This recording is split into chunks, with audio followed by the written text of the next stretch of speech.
Alright humans, tonight I'm going to be putting together the USB load kit from Sotabeams. It's basically a keep alive circuit that if you're working with, as I often am, USB battery packs, like so, a huge challenge that I've faced is that they like to turn themselves off after a minute or so, depending on how large the load is that you're putting on them. And they can even misbehave, like when I'm running robots off of this, it will still try to put itself to sleep, and that's why I stopped using this entire battery, which was like $100-something, because it wouldn't stay on for my robots, and that was really annoying. And it's really hard to tell in advance if that's actually going to happen before you buy the thing on the internet, which is really obnoxious. So I have this device, and I'm going to use it to demonstrate what's going on here. So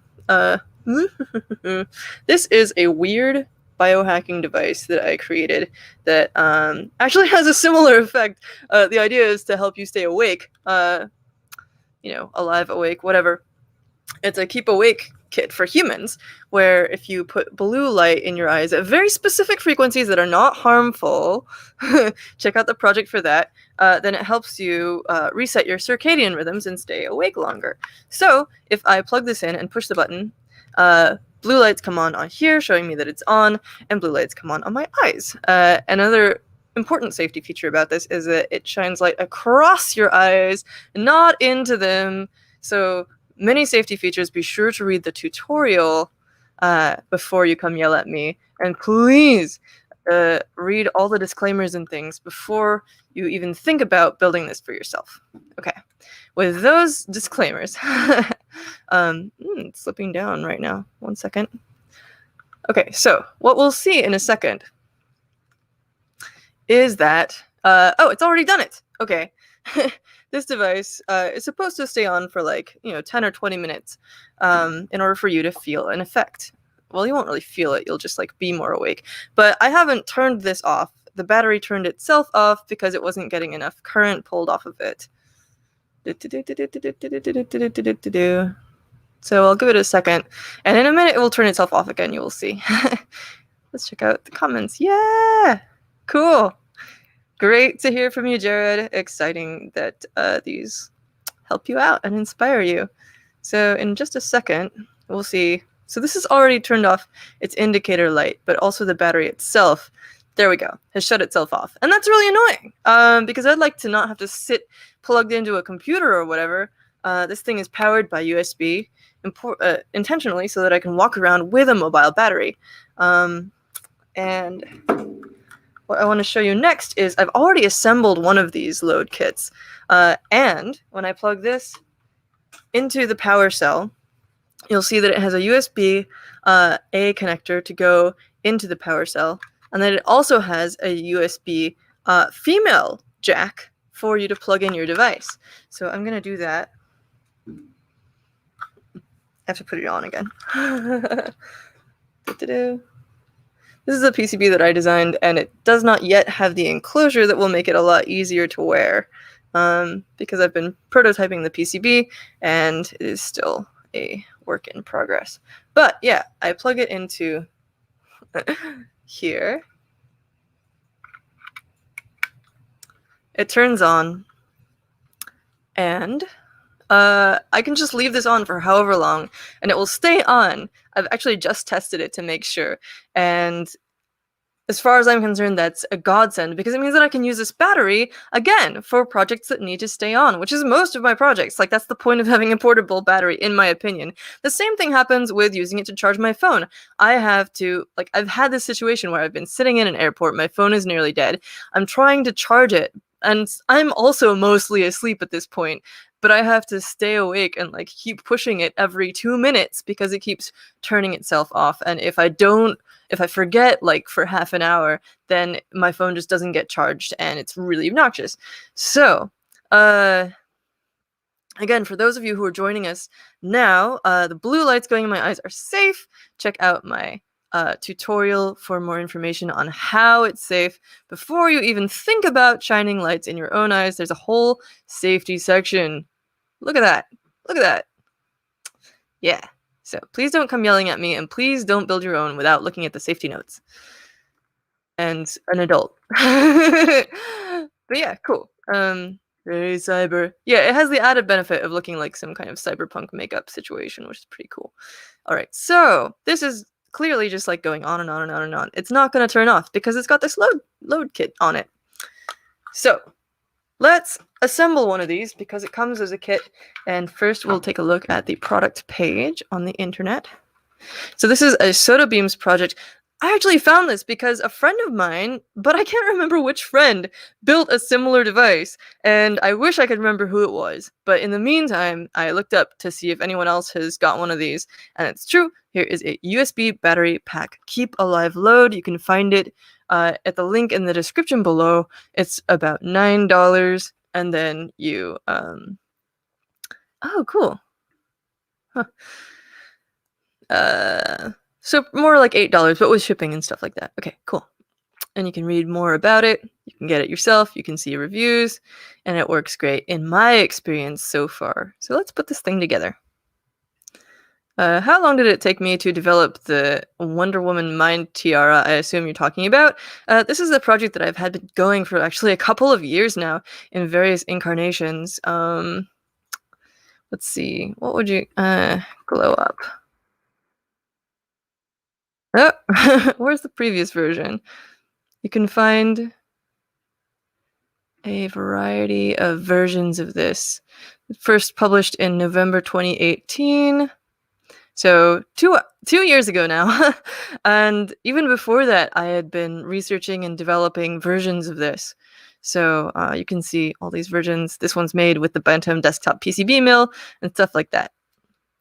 It's Friday, so I'm allowed to ramble a bit. And also, this is developed with science from a bunch of other companies. There's like 5 companies producing commercial versions of this already, which is like I basically yanked the science off of their pages in order to develop this. ProPeak, AO, Pegasi, Retimer, and Luminet are ones that are doing their own versions of this science, and you can read all about how it's safe and how to do that on their pages. The great thing about this being such a new technology is that they basically have to prove to consumers that it's safe and that it's effective. And so each of them pretty much has their own science page telling you what wavelengths they use and like how long to use it and what the brightness is and things like that and how to make it safe. So that's pretty cool. Oh, I'll have to take a look at that. LED eye prosthetic. What?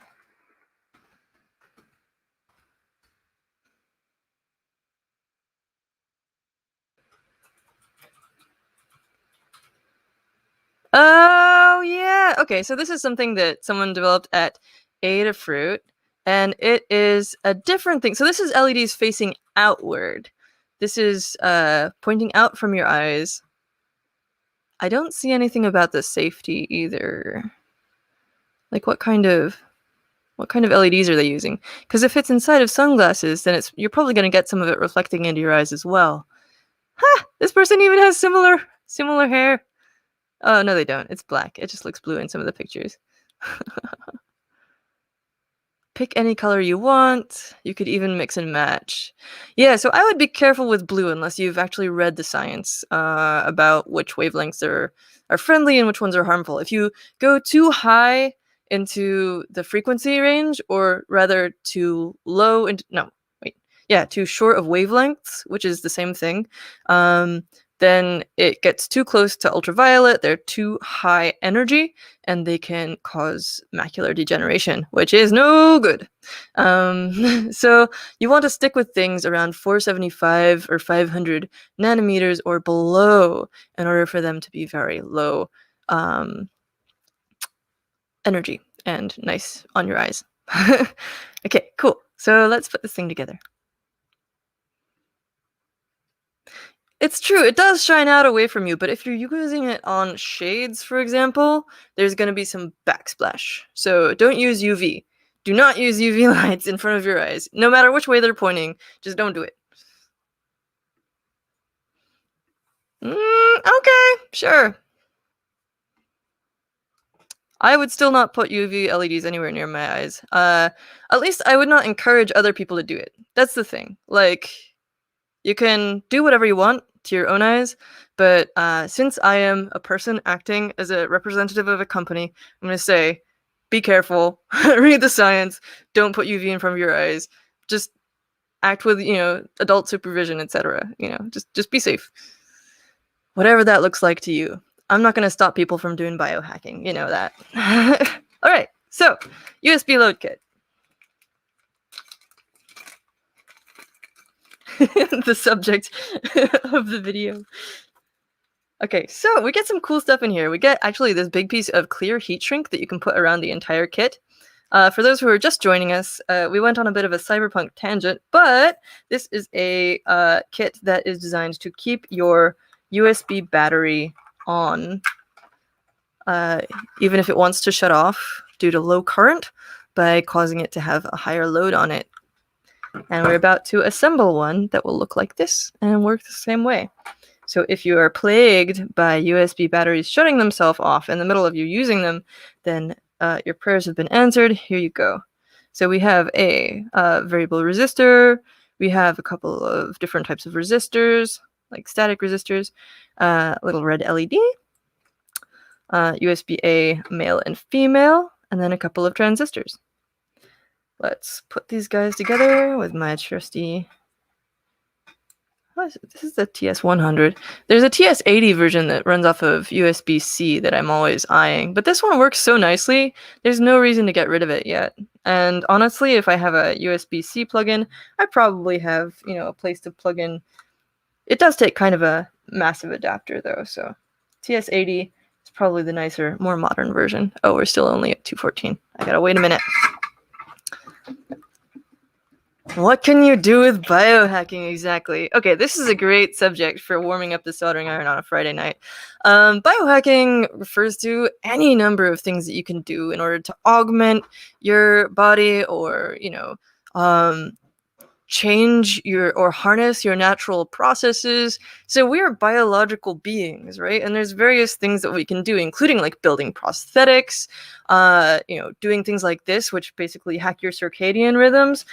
This is sort of like a really tiny sad lamp for your face. If you're familiar with seasonal affective disorder, where people get sad during the winter months because you're not getting as much exposure to sunlight, sad lamps mimic the wavelengths coming from the sun, and it helps you feel like you are being exposed to sunshine, which is good for like not just your mood in a sort of I feel happy because I see the sun way, but also like actual chemical processes are affected by this, which is super cool.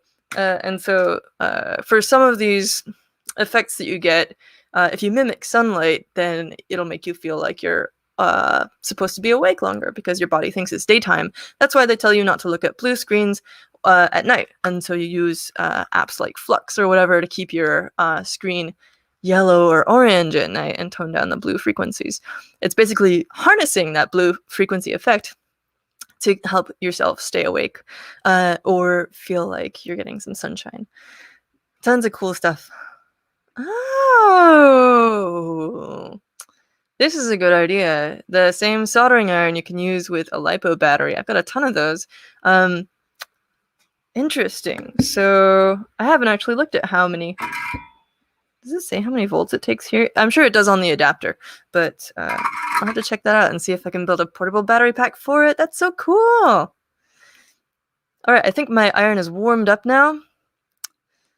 Yes, it is a TS100. It's really nice. It warms up really fast. It's really portable. Yeah, it's great. And they have a newer version I was just talking about called the TS80 that runs off of USB-C. So let's create a game plan here. We have a PCB that shows us where to put stuff. And I'm going to fix the focus a little bit so I can get a little bit closer. There we go. So we've got our 2 transistors, 4 resistors, USB connectors, and then our little diode LED. And pardon me, I had to check on the website to make sure which USB connector went where. So the female jack goes over here, and the male plug goes over here. Cool. I'm going to go from shortest to highest on this. It's a very simple rule of thumb to help keep things simple while you're soldering. And let's start with the resistors. So we have 4 resistors, and I need to look up which ones go where. Did it come with instructions? I don't think they came in the container itself. Instructions are available here. Fantastic. Oh, it's a PDF. Da-da-da. So I will just have this on my screen, and then I'll let you look at the beautiful desktop. So, electronic load instructions. All I need to know is which resistor is which. Okay, so R1 is not labeled. Oh, that's the variable resistor. Okay. 4 and 5 are 33k ohm, and 2 and 3 are 47 R. R is not an SI unit. Okay. Well, here we have. Let's see. This looks like the 47k, and then this is probably 33k. Yeah. Great. So which one goes where again? 47 is R2 and R3. Let's do those first.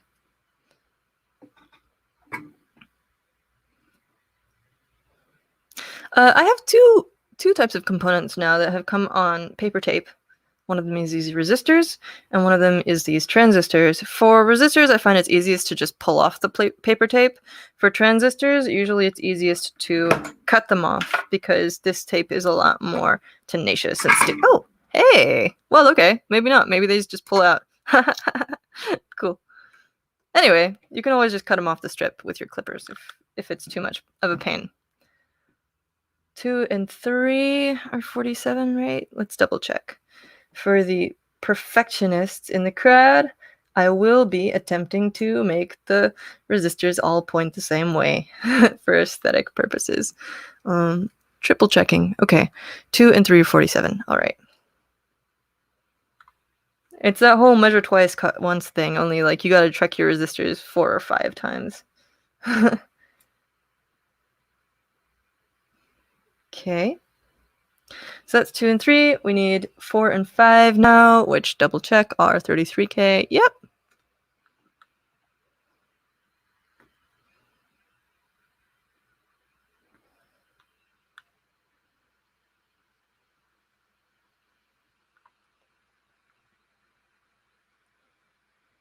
Resistor color codes are super fun. Oh, why are you getting loose? There we go. So they go brown is 1, 2 is red, 3 is orange. So these are orange, orange, brown, black, and then red. Black is 0, so 3, 3, 0, and then red is 2. So that means 2 more zeros on the end, or multiply by 10 to the second, whichever way you want to think about it. And in that way, we get 33000. 33 kiloohms.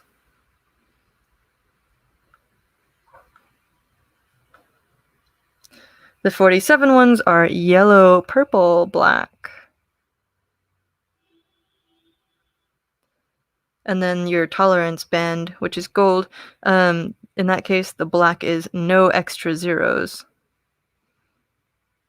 But this has like 4 value bands. So yeah. All right.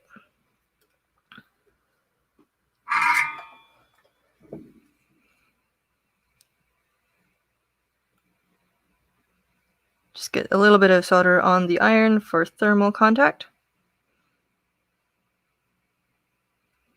Hello. There we go.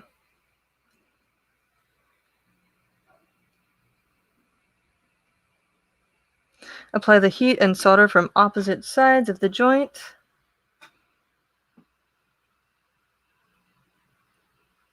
To make sure that the heat is, well, that the solder itself is adhering to the joint and not to the iron. Oh, that's a little bit much on there. Whoop, there we go. I like to do this little flick where I pull the extra solder up the leg of the component.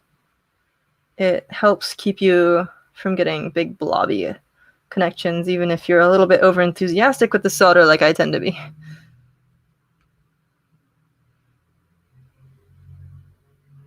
You too can have beautiful convex solder joints. So shiny. Alright. Or concave, I guess it's supposed to be. Where is... There we go. I'm gonna blame that one on it being like Friday evening. Actually, I remembered to pull out this blue light thingy because I was already feeling tired, so if I'm a little bit wobbly, that's why. It actually turns out to be the perfect demo device for this, which is cool. Okay, so now we have... What's the next shortest thing? We have LED or variable resistor. Kind of a toss-up. Let's do both. So long leg of the LED goes in our square, I believe. Let me double check.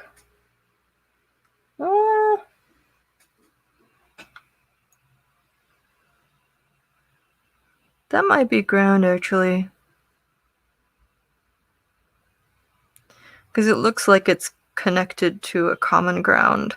Let me check the PDF real quick.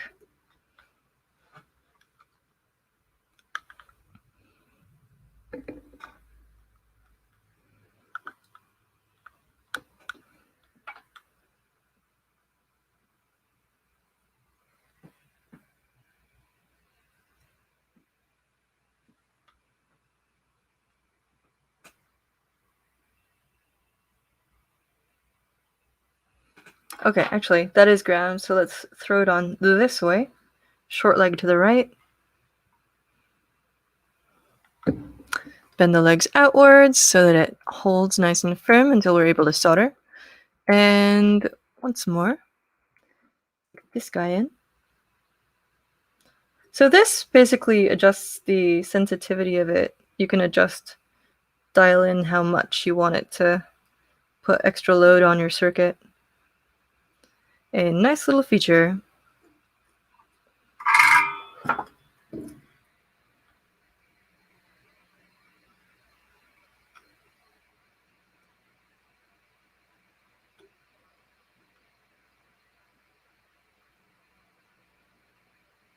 I've got a bit of a dead spot on my soldering iron, so I'm kind of glooping things around.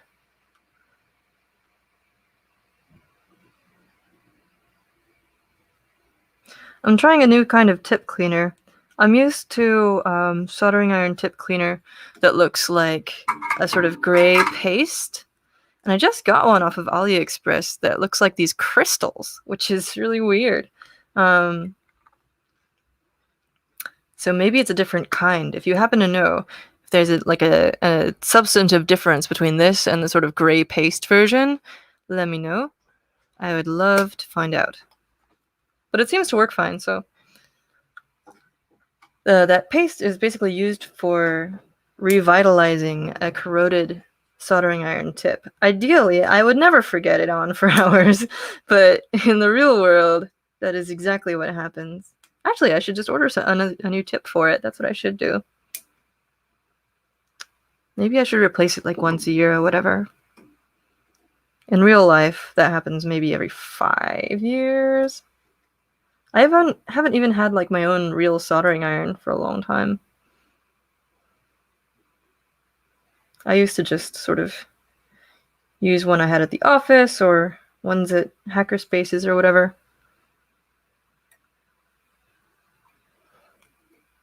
Alright, we've got our 2 identical transistors in, so we didn't have to pay attention to which one went where. That's really nice.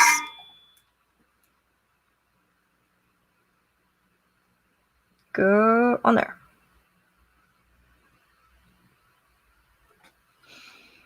Oh, getting off the screen there.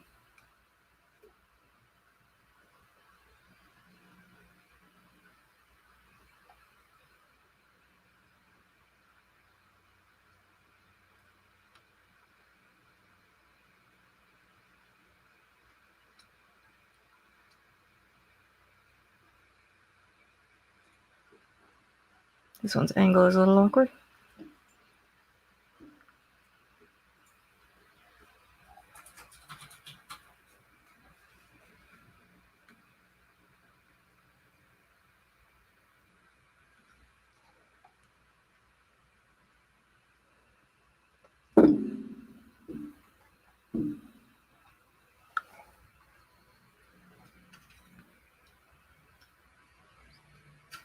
A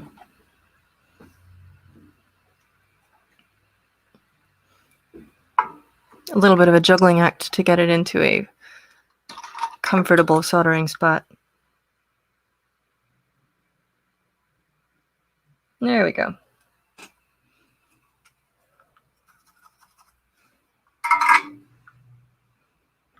Clip these guys off. This is where I need to have that electronic music, my generative music up and running. Maybe next week. Maybe that'll be my goal. Have it up and running by next week. And if not then, I'll have it for you by the new year. We will have generative background music for these sessions, and it will be just a constant lo-fi party. That's what's going to happen. 2021, it's going to be our year. Okay, I'm going to tack solder on one of these pins just to get it held in place nicely. Not the ground pin.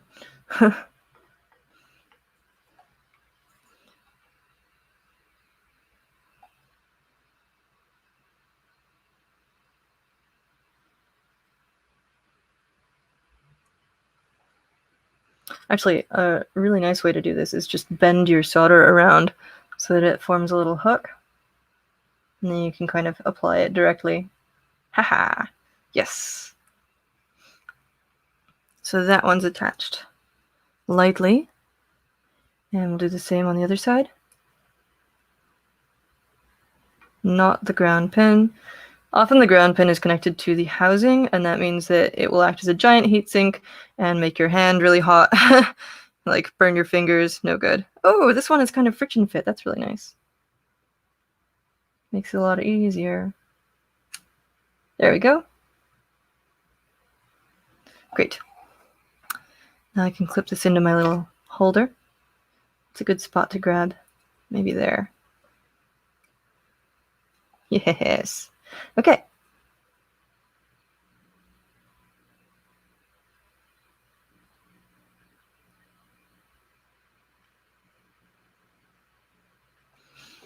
And do we have any ongoing questions?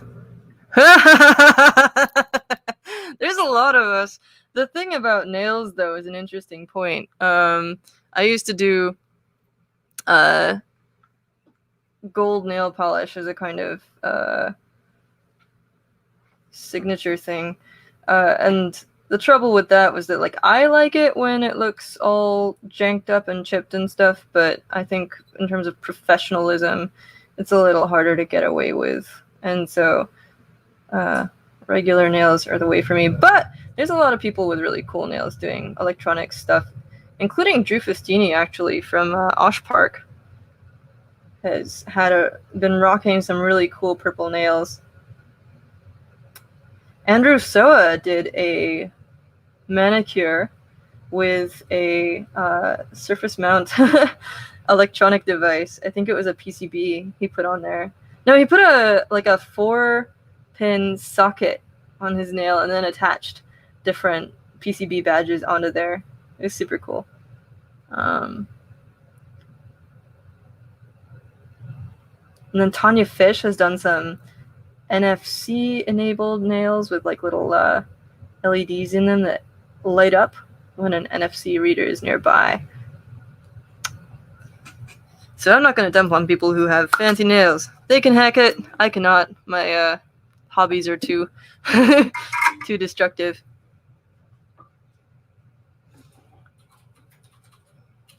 Ooh, tips for your corroded soldering iron tips. Tips for your tips. Copper scouring pads clean best. Mechanical scraping without sanding. Interesting. Jared agrees. All right, cool. This is true. If I really cared about this particular circuit board, I would put some heat shrink is actually a really good option. I've done that before. It helps cushion the sharp little jaws of your alligator clips. But in this case, it's not really enough to scrape through the solder mask. Like, I can't even see where I was grabbing on there. I was being pretty gentle with it. If you do have like something that's a really nice piece of PCB art, though, I would totally use some heat shrink on that. Plastidip is an interesting idea. I've never used that, mainly because I bought some Plastidip years ago and didn't use it before it solidified in the jar. So, but I've definitely wanted to play around with that some for like insulating things and sort of cushioning them physically.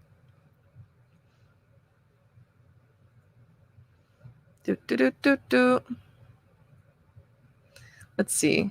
Oh, we have a recommendation for a specific resistor color code reference.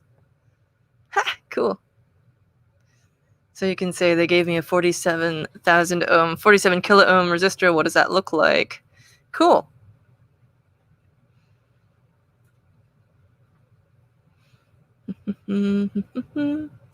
Okay, cool. I think that we've gotten through all the questions pretty much, and let's give this a test. So I'm not going to put the thing back on my... Well, I'll put the thing back on my face. Of course I'm going to put it back on my face. So we're going to plug this in. And what it should do is keep my LEDs going for as long as I want. I'm going to awkwardly maneuver this around my head. Ah, boy. You can watch me struggle. This is what we need good enclosure for, to make it comfortable and durable and easy to put on and remove. I really just need a longer wire on this thing. Also, it's hard to tell if it's like mirrored or not. There we go. Close enough. Not quite Wonder Woman yet, but it's gonna get there. And where previously this was shutting down within like a minute of me turning the battery on, we're gonna give it a while. And take another look at the website. So this is from sotabeams.co.uk. You can just look for the USB battery pack keep alive load, and it will help you with all your projects that need to run off of a 5-volt pocket USB battery type device. Yes! I thought this would help out other people besides me. It's very exciting for me, because not only that, but I've been going through a bunch of like USB battery packs trying to find one that wasn't going to turn off, because you never really know. And so, it kind of sucks to have a battery pack that you're like, well, this is great. It has, a ton of capacity. It has really nice high amperage outputs. Like this one has a 2.4 amp out USB port, but it would turn itself off within like a minute. And now I don't have to worry about that. I can just use this battery, and that's just delightful. Same thing with the companion robots, actually. Let me show you these fellas. We've got Archimedes up in the corner there. My owl. There we go. And then we've got Fenrir over here in the spotlight, who's like a Fennec Fox-based robot. That wasn't very effective. I'll have to get like an office spotlight, or better yet, just some better lighting. But these guys take like 2 or 3 USB power plugs each, and when your servo one is turning off or your Raspberry Pi brain is turning off every minute or so, then you don't really get to have a lot of interaction with the robot before it dies. And sometimes even just the startup process can take a minute if it's running on a Pi. And so then you only get like 10 or 15 seconds of active time before your battery shuts off, and that's no good, obviously. So anyway, this is great. I'm really excited. Check out the Sotabeams USB Keep Alive kit. Link is in the description as always. And yeah, we will see you soon. Hack on. Have a great weekend.